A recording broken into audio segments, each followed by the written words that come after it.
Yeah, when I start ticking and it makes me unable to sleep, I get mad. And then because I'm mad, my ticks get worse. And then because my ticks get worse, it's just a feedback loop.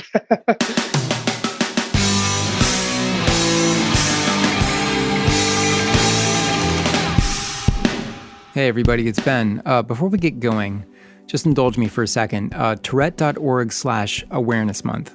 We got Tourette Syndrome Awareness Month coming up. Go to Tourette.org/awareness month and do the same thing I'm doing right now, or I'm about to do. Awareness Month is May 15th through June 15th. And what I'm about to do is go through these steps. If you go to Tourette.org/awareness month, you'll see something that says 5 ways to raise awareness. And we're going to go through these right now, real quick, just so you can see how easy it is. So let's go through them. The first step, it says join the TAA Thunderclap, being Tourette Association of America. I know we have listeners all over the world. TAA would be my chapter. So it says, first step, join the TAA Thunderclap. I'm just reading from the website. It says, think of it as an online flash mob to support Tourette awareness. When you join, it will automatically share the same message at the same time.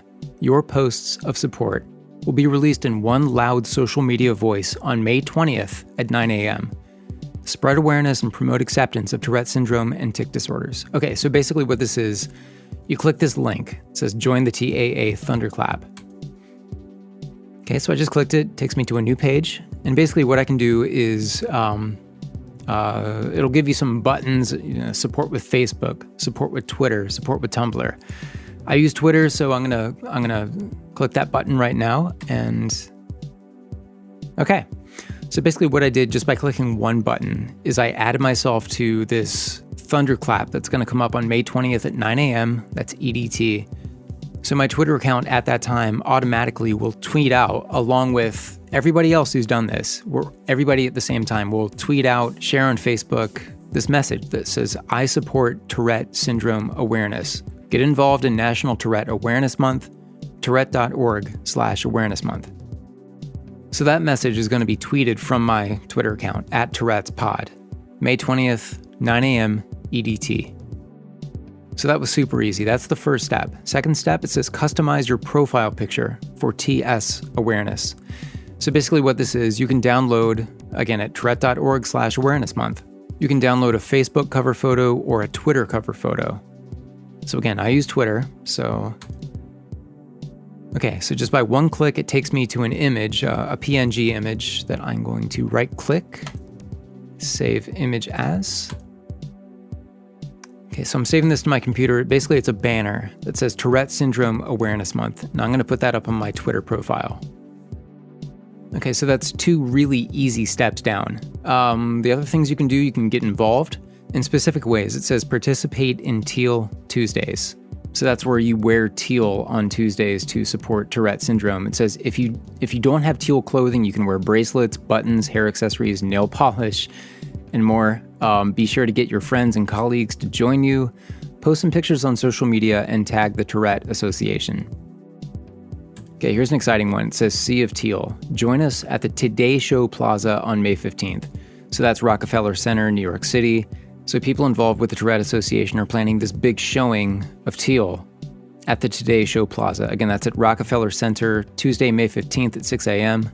And there's a sign-up form for it. So if you want to be part of this, fill out this form, and you can do so. And again, that form is linked right off Tourette.org/awareness month. Okay, going down the list, share your story, it says. And that's what we're doing here. That's what this whole podcast is about. But there are plenty of other ways to do it. However you want to do it. Share your story. I mean, YouTube videos, that kind of thing.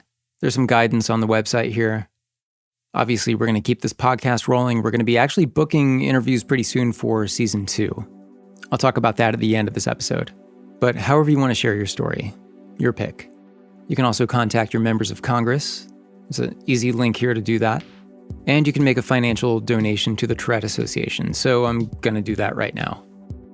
And this is actually pretty cool. You can actually tell the Tourette Association how you want them to spend your money. So if you donate to them, you can actually, there's a drop-down menu and you can select a program to support.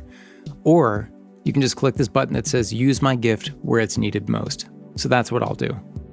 So 5 ways to raise awareness for Tourette syndrome. That was easy, Tourette.org/awareness month. If you can take the same steps that I just took, I mean, think about how many times you click on just some random thing on social media, any sort of clickbait type thing. Well, you can do this a lot faster, and it's a lot more meaningful. So thank you for doing this. On this episode, we've got Rosetta. She's a 24-year-old living near Seattle, Washington. She was diagnosed sort of unofficially during an evaluation when she was young, but then a week or so ago, she got the official diagnosis and is working with medication for tic management. She says it's helping. Rosetta was actually one of the very first people to talk with me when I was looking for help with this podcast.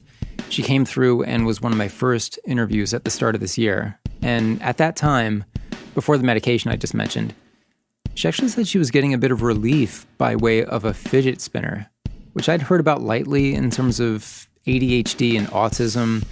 I have no idea what or where the science is on that, of fidget spinners and their impact on the brain, but I do know they're sometimes advertised in relation to things like autism. I don't know how legit that is or not, but Rosetta does deal with autism and says it helps her. She also deals with another acceptance issue where people can be kind of cruel and, won't take the time to understand somebody. This show is 100% all about taking the time to understand someone, getting to know them for who they actually are. It's like what Chris Fox said a few episodes ago. We've all got something, and Tourette syndrome just kind of happens to be ours. It's our thing. It's just our thing, and maybe you've got your thing or things. And it doesn't have to be a definer. It doesn't have to be a difference. It can just be something that we, claim and celebrate. And celebrate might be kind of a worn out term when it comes to being open and public about these pieces of our lives, but you know what I mean. We're all here to support each other and be the rung on each other's ladders that help us get to where we want to be or where we need to be. For Rosetta, well, there's definitely some moments when we talk about elements at home that were, for me, kind of tough to listen to, just in terms of support at home that she receives. Or at least the right kind of support. And so the search for support and awareness, in one way or another, led her and I to talk. You're going to hear her say that she wants to be more involved with the community, wants to do more with education, wants to talk more with people about Tourette's. Actually, I did this interview before I launched this podcast, and it wasn't until after I launched the podcast that I opened up and started telling people around me that I have Tourette syndrome. My colleagues, coworkers, friends who didn't know. The response has been nothing but overwhelmingly supportive. And doing interviews like this helped me to get there.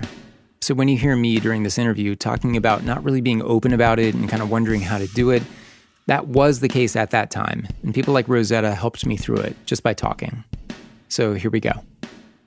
Just so I have everything right, could you state your name, where you live, and not your address or anything like that, just kind of generally the part of the world you live in, and then just briefly what you do. My name is Rosetta. I'm 24 years old. I live near Seattle, Washington. Mm-hmm. I am an aspiring Linux system administrator. Currently unemployed, though. Do you have a tech background? Well, I don't have any professional experience aside from teaching assistant for some classes relating to it. What got you interested in that kind of thing? Well, I've always really liked computers. Mm-hmm. And I've been using Linux for about, 4 years. And I grew to really, really like it. And I've always been really into getting down and dirty into tech stuff, the nitty gritty of software and all that. Writing code and just administering servers, making sure everything is up and stable. Is that something that developed from any certain source in your life, or has it just kind of been a natural gravitation toward computers? It's just gravitated toward computers. My family doesn't have any history toward that, and I haven't really been involved in a whole lot. I just kind of found that I liked it.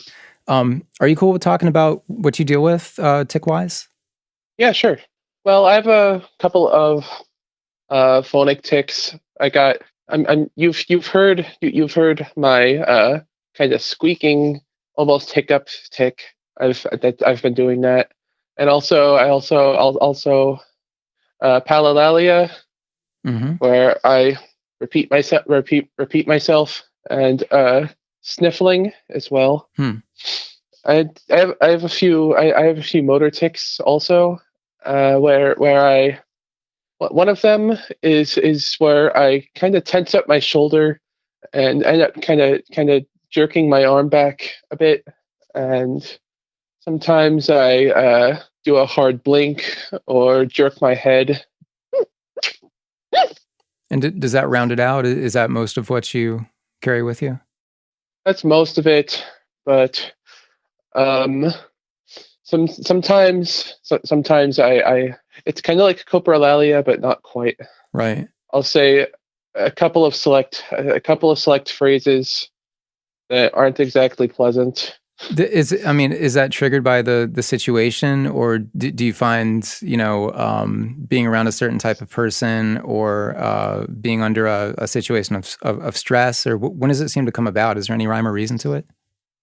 Well, pretty much all of my tics come out a lot more when I'm feeling a bit nervous or anxious about something.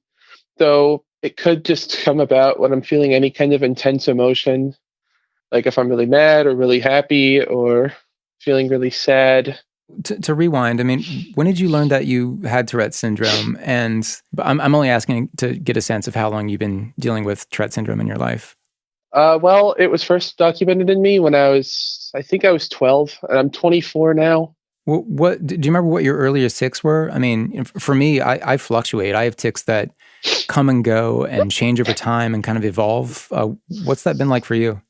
Oh yeah, there was another tic that I forgot to mention. It was actually my earliest tic that I still have, Mm-hmm. where I twitch my face, like my nose and mouth. I twitch those muscles, Yeah. kind of move them around in circles, and it's often coupled with my sniffing one. Those were my earliest tics. So, how did the diagnosis come to be? Was it your parents or guardian noticing something about you and saying, "We got to check this out," or did you take the initiative for yourself? Or how did the diagnosis come to be? Well, I was seeing a psychiatrist for unrelated reasons for ADHD. Actually, Mm-hmm. this was when I was 13 or so. Then the psychiatrist noted my tics, and we talked about them a bit, and he ended up giving me a diagnosis for Tourette syndrome. Mm-hmm. Though I didn't do anything about it for, well, I'm just starting to do something about it now, actually. Okay. Do you feel comfortable about what you're doing to deal with it and get a hold of it? Yeah, I'm trying to get in with a neurologist to discuss it. And being a kid with Tourette's isn't a cakewalk. I mean, for me, it was getting picked on for being different, sometimes even fighting back physically because you're pushed to a snapping point. And then you've got problems that stem from being, a misunderstood, angry kid. And that's not everybody, but that was definitely me. What was it like for you growing up, in social situations around people your age? Well, I went to a really, really small private school where we were pretty much constantly being surveilled. Yeah. So I never got any flack for it.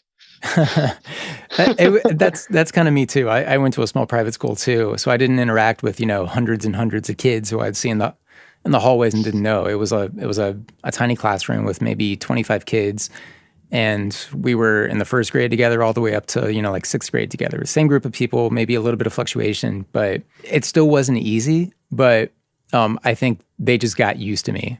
My tics weren't as bad back then either. They've gotten a lot worse in recent times. Why do you think that is? Uh, just stress from life. So is it a growing stress in life, or Yeah, I'm not prying, but well, various things like lack of acceptance from my family, or uh, just lack of feeling like I have no control over my life. Stuff like that. so it's stuff you deal with that. I mean, even if you didn't have Tourette syndrome, I mean, there'd be things you are trying to get through and trying to deal with. Yeah. And I mean, and that also has to do with social acceptance. I mean, and again, I'm not prying. I'm just trying to discuss whatever you're comfortable with talking about. Yeah, most of the unacceptance doesn't have to do with Tourette's, Yeah. but I mean, I have been getting increasingly more comments like why are you yelping, or stop twitching, or stop stuttering, and they don't understand. That's kind of a hang up or a snafu in a way where, if there's something that you're having difficulty dealing with anyway, or somebody else is having difficulty dealing with, and then that may add a stress that triggers your tics, and then they're hopping on you for that too. I mean, that's Well, I just kind of ignore people. Maybe I don't have the best ways to cope with these things, but it's typically what I do. I just ignore them. like for me, the reason I wanted to do this podcast is because I felt like I had resources and almost a sense of pride in a way when I was a little kid, because I would go to Tourette's conferences and I would interact with other people my age who have Tourette's and maybe even similar tics, and then I would see adults, and some of them were, they were interesting. They were supportive and cool and artistic, and they seemed like a really cool example to follow, and it made me feel less lonely or just less alone in the world, because I felt like if you put everybody in one room together, you have a lot of successful people and a lot of people who are dealing with the hardships of Tourette's, but they're still fighting, and it's really admirable. So I kind of developed this sense of pride. And then, like I was saying earlier, when I got into my teenage years, I totally got disconnected. I just, the whole Tourette's community thing, just for one reason or another, it didn't interest me. But at the same time, I think it was also a sense of shame that I was developing, because I would be around other people who would make Tourette's jokes. And I wouldn't correct them. I wouldn't do anything about awareness or anything like that, because I think I thought I was going to make myself a target. I was going to set myself up to be made fun of or something like that. And the reason I'm doing this podcast now is because I want to talk to other people who, may have a similar circumstance as me, but they're different as people and they live different lives. And I want to hear about that. And I feel like other people who are going through something similar can kind of take comfort in the fact that there are other people out there too who are going through similar but different situations, and they have a common denominator between them. And that makes me feel a little bit less alone. And I mean, I don't want to be too ambitious or boastful, but I mean, I really hope that it kind of gives you that too. I don't want to sound like a cheesy guidance counselor type person, because that's not my personality at all. But I mean, I appreciate hearing what you're talking about, and it impacts the kind of adult you're going to be. In my case, Tourette's definitely impacted and shaped the kind of adult that I was going to be. Your tics were a little bit less severe, you said, when you were younger. I mean, did that still end up shaping the kind of adult that you became? I don't know. Maybe a little. Well, how so? Like, what do you think about that? Well, I mean, it kind of added to the many things that were different about me growing up. And so, I mean, I always kind of felt like an outcast for various reasons, but I grew to like it. And, well, I mean, all of my experiences, including my Tourette's, helped to shape me in being a very open and accepting person, I think. Do you know other people with Tourette's? No, not in person. I have a few online friends who have Tourette's. Yeah. Was that like an accidental encounter, or you just happened to see somebody else on Twitter, or was it like an organized group, or? It was a board on Reddit. I found it about, I don't know, 6 months ago, maybe. No, it was more recent than that. But we just talk about our tics and how to deal with them, and just there's a chat room on Discord as well that's kind of linked with it, and we just talk about whatever. So a lot of just, the Tourette's happens to be just kind of in the room, but that's not really what you're focused on talking about. Just to have a community. Has that helped? Yes, it has. But at the same time, it's kind of exacerbated my tics since I'm more aware of them now. That's something I'm really worried about for myself, because if I think about my tics, and especially if I think about old tics that I don't have anymore, they come back. They come back to haunt me if I think about them too much. That's one thing I'm really, really concerned about with doing this podcast, because I know they're going to come up. that ear thing that I mentioned earlier, I haven't done in a while, and now I'm doing it. Like I'm doing it as we speak right now. It doesn't make a sound, you can't hear it, but I mean, it's back. The problem with that is it would keep me up at night because it's hard to go to sleep when you're popping your ear. So, Yeah, I lose a lot of sleep. yeah. I mean, that's been a big thing my whole life is just being wired. I mean, is that common to you too? Yeah, a lot of the times I'm tired, but at the same time, then I just can't sleep because of this or that. Sometimes my brain will be racing, my thoughts, and sometimes it's my tics. Mm-hmm. Like can't stop myself from twitching or yelping or something. Does that add stress when you're trying to sleep? I mean, Yes. I get annoyed at myself. Yeah, when I start ticking and it makes me unable to sleep, I get mad. And then because I'm mad, my tics get worse. Yeah. And then because my tics get worse, it's just a feedback loop. Yeah, it is. Yeah. That's one thing I feel like I kind of left it hanging, but thinking about, going through school, being in a small private school, I mean, what was sort of the effect of that? Did you find any support there? I mean, did kids ask questions? Like what happened when people noticed? I mean, could you kind of walk through that? Nobody ever talked about it. Nobody ever brought it up. I mean, could you tell that people caught on to it? Couple here and there seemed to, but nobody commented on it. And that school didn't have any kind of resources for really anything. So didn't have any kind of support there other than just nobody talking about it. So it was just kind of left like this sort of awkwardness in the air, and I didn't like to pay attention to the other kids when I was going through school. Yeah, it's funny because the school that I went to, like I said, it was a private school. It was small. It was the same kids that I knew, through all, 6 years that I went there. It was brought into the classroom at one point that this kid has Tourette syndrome. Here's what it is. They already knew that I, did things that were different, things I could catch on to. But it's almost like when I had a new tic that came up, it was almost like I was debuting a new tic. And they would mock it for a few days. And then the joke would wear off, and then everybody would just kind of go on with their lives, and it would be nothing. So it was only, I think, when something new happened, right, a new tic or a new vocalization or a new movement or something like that, that they would pounce on it and just kind of have fun with me for a few days.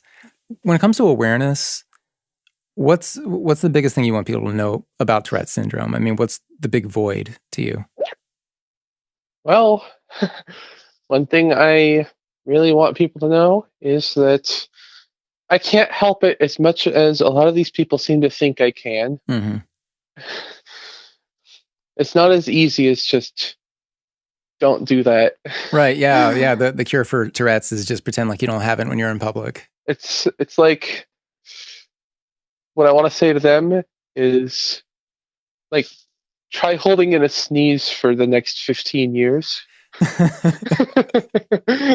I mean, has that ever come out? Have you ever had to kind of state your case to people? A couple of times. What happened there? What was that? Well, it was my dad. He would make a lot of comments like, "Why are you yelping?" or "What's with that stutter?" Yeah. or "What? Are you okay? You're twitching." And I'd have to explain it. After about the 15th time, then he finally seemed to understand.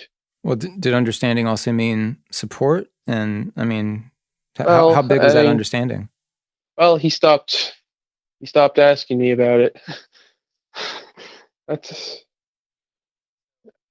I'm an adult. He expects me to handle it myself, it seems. So your dad just kind of ignored you on that, or just kind of blacked it out, or pretended to black it out. And I don't really mind, honestly. Why don't you mind? Well, I mean, I'm sure if I tried to have a conversation with him about it, then I could. But I mean, I'm just happy that he's not bringing a lot of attention to it. I don't like to bring attention to it much in public or with family. Yeah, I mean it's been similar to me, and I and I've said that, a couple different ways here, is that I sometimes feel like it's just a better management decision for my life to not talk about it in public, to not talk with my employer about it, because I'm worried that I'm going to get kind of thrown through some sort of weird pop culture caricature meat grinder to where I'm just something that's different from how they viewed me before, which was fine. If I did my best to hide Tourette's or whatever it was. I mean, and I know people will tell me that's not the right answer, that, I need to embrace who I am and be cool with it and open with it and hop at any chance to create awareness. And that's something I'm working on for myself. But this is part of that too. I'm still trying to climb that and figure out how best to do that, and maybe make a list of the responses I know I'm going to get if I say that I have Tourette's, and try to preempt that. That's something I haven't done for myself. And then if they are the sort of, sympathetic, understanding people, how do I keep them from feeling sorry for me to where I feel like I'm some sort of project of sadness that they have to work on? But I mean, does that stuff cross your mind? Yeah, sometimes. I've been kind of wanting to get more uh, vocal about it and more in the business of educating people that want to know about it. But I don't know. I get pretty nervous. Is there sort of like a missing link, or just something that you had that you think would be easier when it comes to talking about it? I don't know. I've just always been nervous around people, honestly. Yeah. I mean, is that because of Tourette's, or is that just something you carry with you anyway? It's just maybe a little bit to do with Tourette's, but it's kind of mostly to do with some other things. Yeah. I have autism. Yeah. That's kind of made things hard for me in itself, and a bit of just anxiety problems in general, Yeah. where I get overloaded or uh, in all sorts of situations, or for seemingly no reason at all. Social situations kind of freak me out. Did that diagnosis come at the same time as Tourette's? No, actually, my family was against getting me an autism diagnosis when I was a child, so I had to pursue it myself, and I only got the diagnosis 2 months ago. Why were they against it? Uh,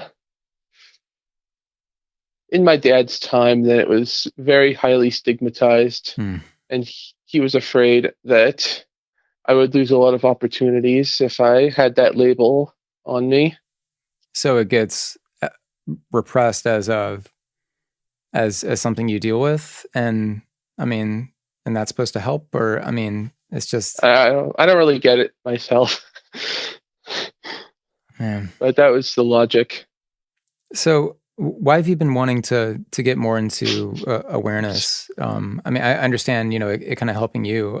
Have you thought about it in more of a community sense? Well, yeah, I mean, it's not just to help myself, it's to help other people Yeah. who are in the same situation.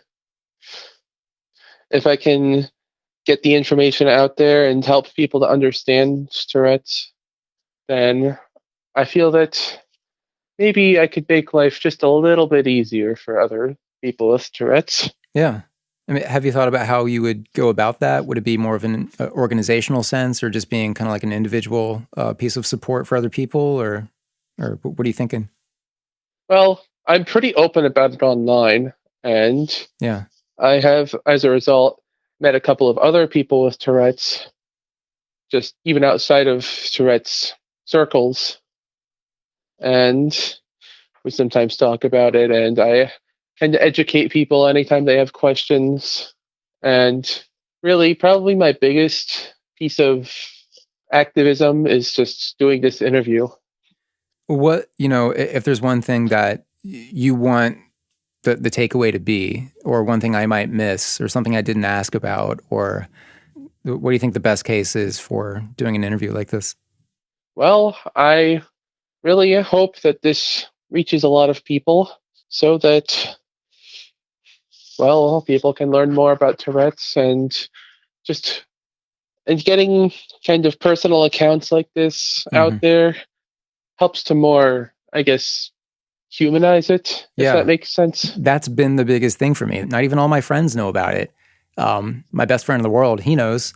My fiance, she knows. But people I work with, they don't know. It's just, and when I put this out there, I guess I'm hoping that this is going to be some sort of like nice organic way to where if somehow they stumble upon this podcast and start listening to it, then they're going to understand me in a way where they wouldn't be able to if I just said I have Tourette's, which kind of sounds like a self-embarrassment thing. And that's what I'm getting past, because my tics these days are fairly mild. They used to be pretty bad. They're fairly mild right now, even though I'm still painfully aware. I don't always notice when I tic, but I am always aware that someone might notice something about me that's different.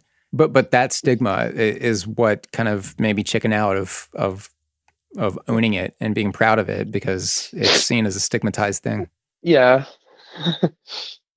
That's kind of what's got me a little shy about it too. Yeah. Why I didn't talk about it for many, many years. But so you say you do feel like you're getting more comfortable with it? I mean, yeah. Like, for example, your Twitter page, it says, Tourette. And that's one of the ways I think I found you or started following you on Twitter. But has there been anything more direct? Have you told friends who didn't know that about you before, or and maybe they did, but they've always had the question but never asked you, or? Well, to be perfectly honest, I don't get out much. So I don't see a whole lot of people outside of online communities. So I pretty much have to divulge that info myself every time. Yeah. But I've gotten a lot more comfortable with doing that though. I like to complain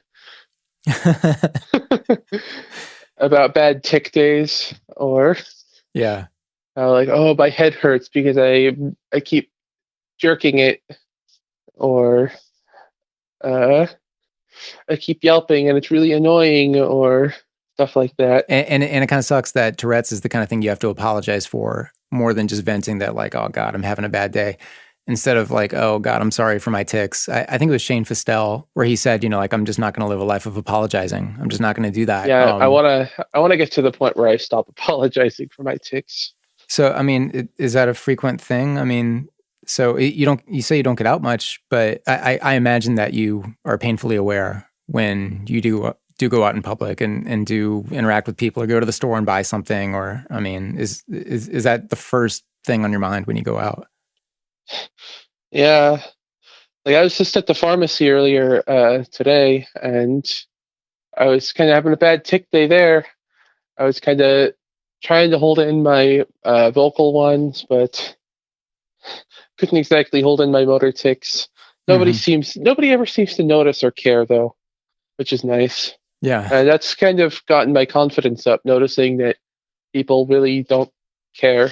That is kind of one thing about the world that I'm kind of growing to like the sort of, if there's one bright spot to the chaos of the world, it's the fact that there's so much stuff out there that not much surprises, and not much, depends on what part of the country you're in and how small of a town you're in, or how many people are in the same room you're in. But if you're just kind of out and about, it kind of takes a lot for people to really gather around and notice sometimes. That is kind of encouraging to me too. I mean, my biggest obstacle is just people at home, kind of one family member in particular being kind of not exactly supportive about it. So what does that leave you thinking you have to do about it? Has that been just like, if they can't accept me, then I'm leaving? Or is it I have to keep hammering home on awareness, and so they'll appreciate what I do go through? I mean, I've been kind of thinking, if they don't like it, I'll just leave. But maybe I've been kind of thinking more standing up for myself and saying, like, hey, this is a thing, blah, blah, blah. One thing I don't think you asked me about is what I'm doing to kind of manage my tics on my own. Yeah, let's talk about that. Well, I have a fidget spinner, and it actually helps me quite a lot. If I focus on playing with my fidget spinner instead of ticking, then that actually does kind of help sometimes. What is using it it about right. a fidget spinner? Like how does that make a difference? Oh no, it's just kind of comforting, I guess. Is it just the sort of, you just kind of get lost in the visual of it, or That and kind of the repetition of spinning it, stopping it, spinning it. when did you figure out that that's something that actually was therapeutic in a way? Uh, well, I didn't actually get anything like that until a few months ago. My dad just kind of came home with one day because they were they were kind of a fad, and Yeah. my dad just kind of felt like buying one. He's kind of like that sometimes. So yeah, they're near the cash register at the drugstore. It's one of those impulse buys now. And So I that's think it funny. was an impulse buy. He bought one, and then he decided to give it to me. I'm kind of playing with it right now, actually, and it's kind of Do you, helping me to suppress my vocal tics and actually talk instead of yelping or stuttering. have you messed with it this whole interview? Yes. Man, what else? I mean, what beyond a fidget spinner helps you? Uh, music. Music helps me a lot. I mean, I don't play or anything, but I just like to listen. It's relaxing. Well, I mean, is there any kind of genre that seems to help you more than another? Anything where there's kind of a lot of instrumentation, so I can kind of focus on all the different sounds at once. So just really busy music with a lot going on. And Yeah, a lot of electronic techno stuff is good at that. is that something you've been into for a long time, or is this something Yes, that, yeah? yeah, the repetitive kind of beats. Repetition is often therapeutic for me of any kind. Yeah. Yeah, that's the same here. Everybody says Philip Glass when it comes to sort of like a repetitious style. There's a band called The Fall that I really like, this British band. It's really one guy, but they have a song called Repetition, and it's the same thing over and over and over again. I love it. Oh, It would maybe be mindless and unlistenable to maybe 99% of the people out there, but it's exactly what I want. It's exactly what serves me, because I feel like it just creates this groove that you can just kind of slide yourself into. a lot of tracks in old video games help me too, for much the same reason, because they're often short. What kind of video games? Old ones like the old Mega Man games for like the NES or the SNES or Mario or Yeah. Earthbound, stuff like that. If I can manage to get myself really focused on coding, then that helps me a lot too, Yeah. actually. So that's something you can kind of get in the zone with and just kind of laser in on. Yeah, And I mean, how frequent is that for you? I mean, not that frequent, No? actually. I'm very, very easily distracted. yeah, I am too. If you do get distracted by something when you're doing coding, I mean, is it something else that kind of serves the same purpose with you, or what pulls you away? Usually just the wonders of the internet. Yeah.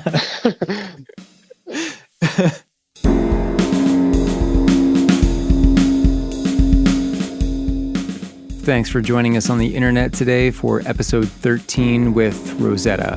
Like I said, she was one of the first people I talked with while developing the first season of this podcast. Which brings me to season 2, or at least the fact that I'm about to get into the development of season 2.